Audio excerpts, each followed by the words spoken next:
ओम शांति।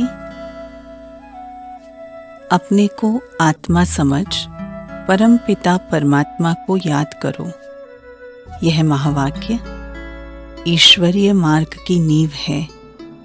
पर समझने की बात यह है कि हम अपने को आत्मा कैसे समझें, उसका अनुभव कैसे करें, व्यावहारिक रूप में अपने को आत्मा कैसे महसूस करें और इस जागरूकता से हम कैसे परमात्मा की याद में रहते हुए हर कार्य करें। इसके लिए आत्म अभिमानी स्थिति का निरंतर अभ्यास जरूरी है।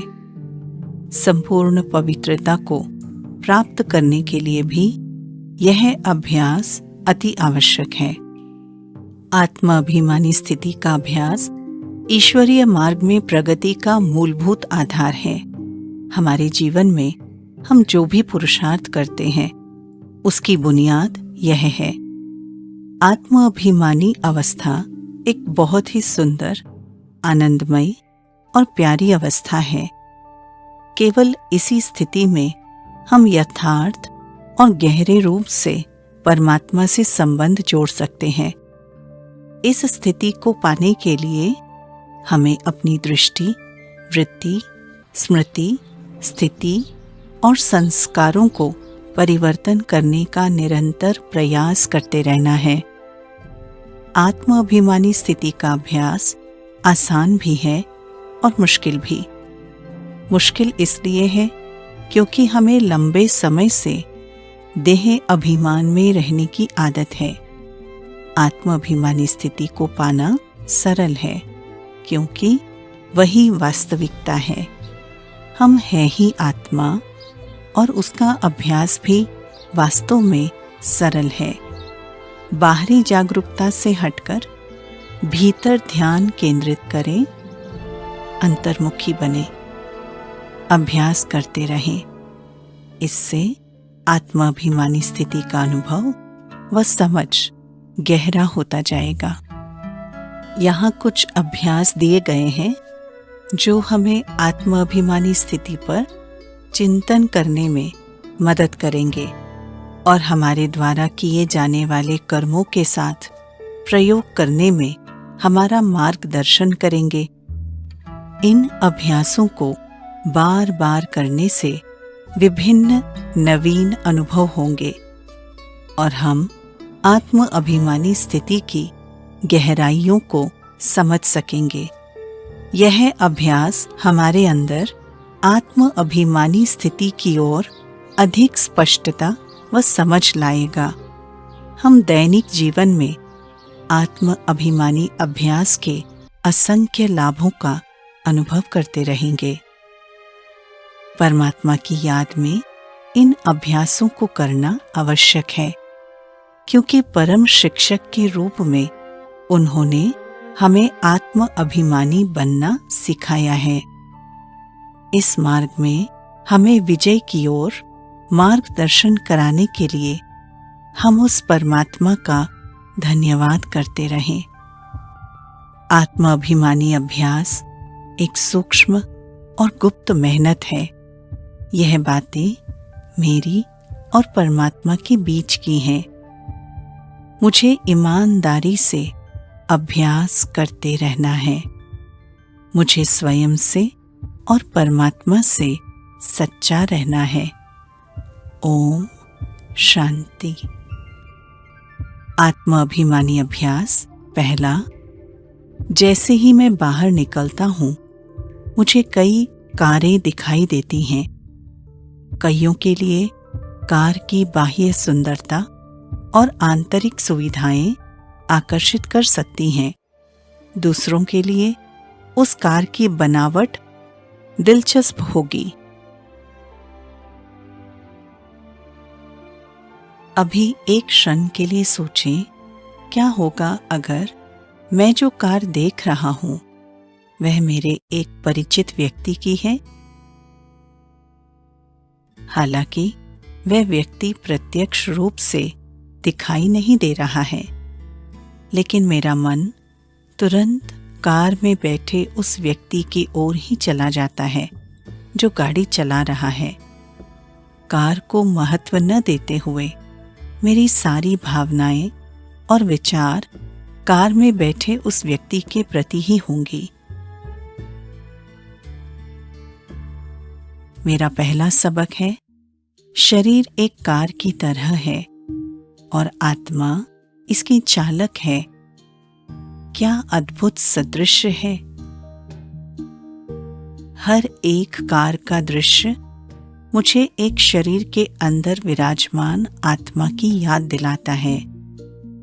सदृश्य की सोच जारी रखें। इसे ध्यान से मन में लाएं और इसे महसूस करें।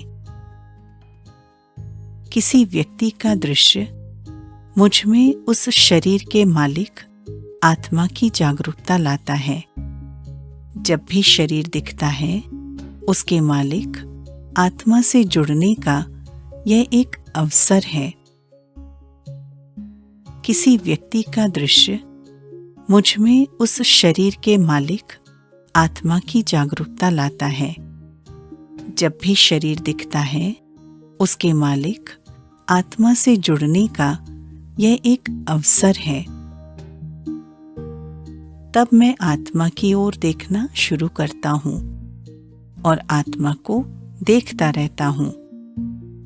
वह आत्मा मेरा भाई है। मैं आत्म अभिमानी हो जाता हूँ। ओम शांति। आत्माभिमानी दूसरा अभ्यास। मैं अपनी कार चला रहा हूँ। मेरे सामने और पीछे भी गाड़ियां हैं। मेरा ध्यान अपनी कार को चलाने में है। मुझे पता नहीं है कि चारों ओर कौन है।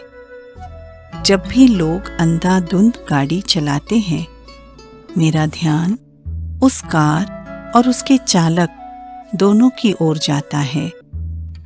अगर मेरे सामने कोई परिचित आते हैं, तो मैं उन्हें देखकर हाथ हिलाता हूँ या मुस्कुराता हूँ। इन सभी मामलों में चालकों के बीच आपस में संपर्क के बारे में सोचें। हर परिस्थिति को चालकों के दृष्टिकोण से देख सकते हैं। मैं अपनी कार में बैठा हूँ और वे सभी अपनी कार में बैठे हैं।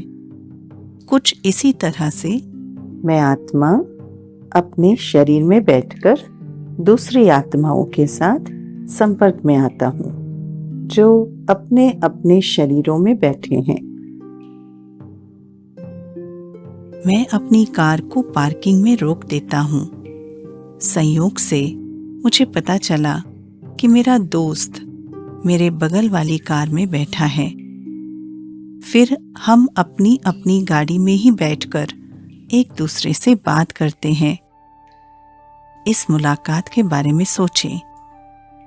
मैं अपने दोस्त को देख रहा हूँ और बात कर रहा हूँ। मेरा ध्यान उसकी कार की तरफ नहीं है। मैं अपनी कार में बैठा हूँ, वो अपनी कार में बैठा है। कुछ इसी तरह से एक आत्मा दूसरी आत्मा के साथ बातचीत करती है। मैं आत्मा अपने शरीर में बैठी हूँ और उनके शरीर में बैठी आत्मा के साथ बातचीत करती हूँ। हमेशा ख्याल रहे, यह एक आत्मा का अन्य आत्माओं के साथ विचार विमर्श है। यह शरीरों के भीतर मौजूद आत्माओं का आपसी संपर्क है। ऐसे सोचते सोचते शक्तिशाली और अनोखे अनुभव होने लगेंगे। ओम शांति। आत्माभिमानी अभ्यास तीसरा। मैं एक कार में बैठा हूँ। खिड़कियों द्वारा मैं विभिन्न आवाजों को सुनता हूँ। इसी तरह मैं आत्मा इन कानों के माध्यम से बाहर की आवाजों को सुनती हूँ।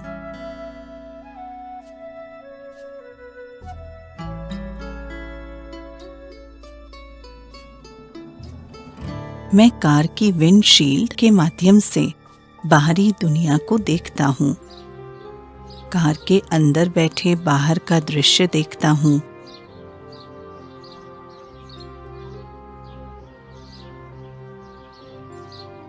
इसी प्रकार शरीर के अंदर विराजमान आत्मा आँखों के द्वारा शरीर के बाहर का दृश्य देखती है।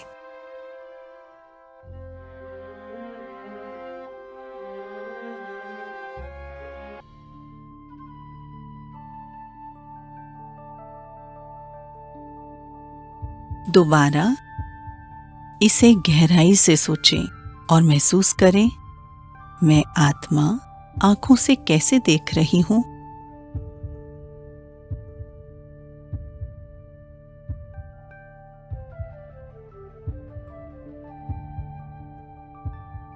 आँखें विंडशील्ड की तरह हैं। मैं आत्मा आँखों के माध्यम से बाहरी दुनिया को देखती हूँ।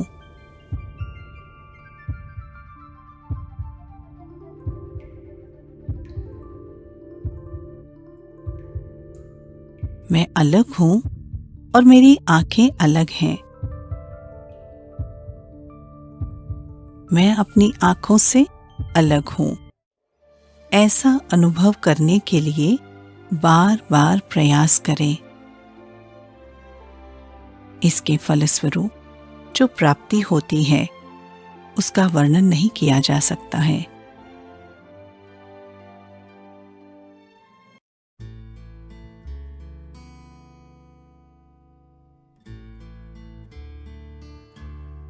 ओम शांति। आत्माभिमानी अभ्यास चौथा। मैं कई मकान और घर को देखता हूँ जिनके अंदर उनके मालिक रह रहे हैं। मुझे अगर उस मकान में रह रहे किसी व्यक्ति से बात करनी हो या मिलना हो तो अनायास ही मेरा ध्यान उस व्यक्ति की तरफ ही जाता है। मैं अपने मकान की खिड़की से सामने वाले मकान में रह रहे उस व्यक्ति को देख रहा हूँ और उनसे बात कर रहा हूँ। मकान को या घर को देखते हुए भी मैं उसे महत्व नहीं देता। हाँ, मैं भी एक घर या मकान में रहता हूँ, लेकिन मैं हमेशा उस मकान से अपने आप को अलग समझता हूँ। ऐसे ही आत्मा का संबंध हमेशा आत्मा के साथ है और आत्मा का संवाद भी आत्मा के साथ है। मकान महत्वपूर्ण नहीं है। आत्मा एक चैतन्य शक्ति है जो शरीर रूपी मकान में रहती है। मैं आत्मा इस शरीर में रहती हूँ, पर मैं इस शरीर से अलग हूँ।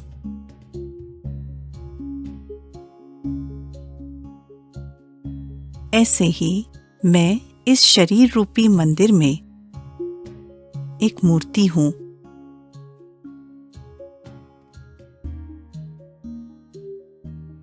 अपने पूज्य स्वरूप की महानता को महसूस करें। मैं एक दिव्य, श्रेष्ठ, परम पवित्र आत्मा हूँ। अपनी सोच, निर्णय और कर्म उस देवत्व और दिव्यता के अनुरूप करें। ओम शांति। आत्माभिमानी अभ्यास पांचवा। मुझे पता है कि अभिनय क्या होता है।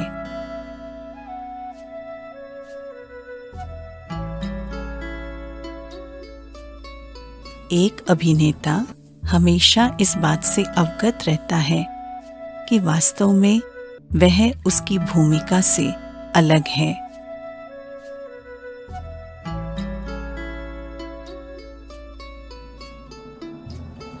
भूमिका के अनुसार वस्त्र पहनते हुए भी, भावनाओं को व्यक्त करते हुए भी एक अभिनेता को पता होता है कि वह वो भूमिका नहीं है।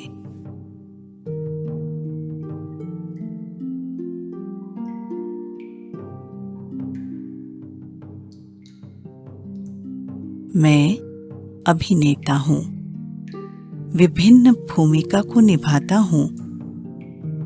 रंगमंच पर अभिनय करना एक अल्पकालीन आवश्यकता है।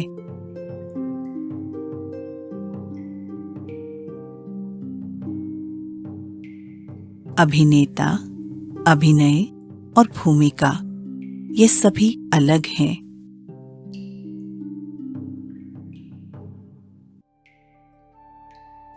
ऐसे ही मैं आत्मा एक अभिनेता हूँ।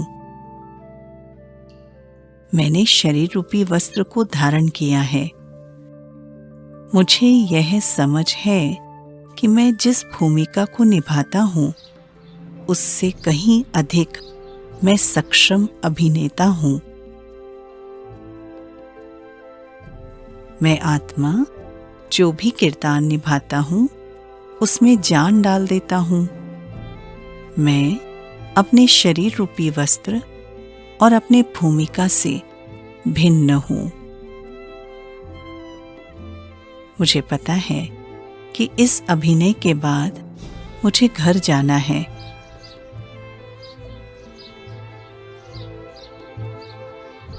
ओम शांति। आत्माभिमानी अभ्यास छठा। मैं एक प्रिय मित्र से मिलने जा रहा हूँ। इससे पहले कोई मेरे कान में फुसफुसाता है, देखो वह व्यक्ति ठीक नहीं है, सावधान रहो। फिर क्या होगा? अधिक से अधिक संभावना है कि मैं इस नई जानकारी से प्रभावित हो सकता हूँ। उस व्यक्ति के बारे में विचार और राय बदल सकता हूँ। मेरे व्यवहार में भी परिवर्तन हो सकता है। मैं एक और प्यारे दोस्त से मिलने जा रहा हूँ। उससे मिलने से पहले कोई और मेरे कान में फुसफुसाता है। उस व्यक्ति की सकारात्मक तरीके से बहुत प्रशंसा और सराहना करता है। फिर क्या होगा? अधिक से अधिक संभावना है कि मैं इस नई जानकारी से प्रभावित हो सकता हूँ। उस व्यक्ति के बारे में विचार और राय बदल सकता हूँ।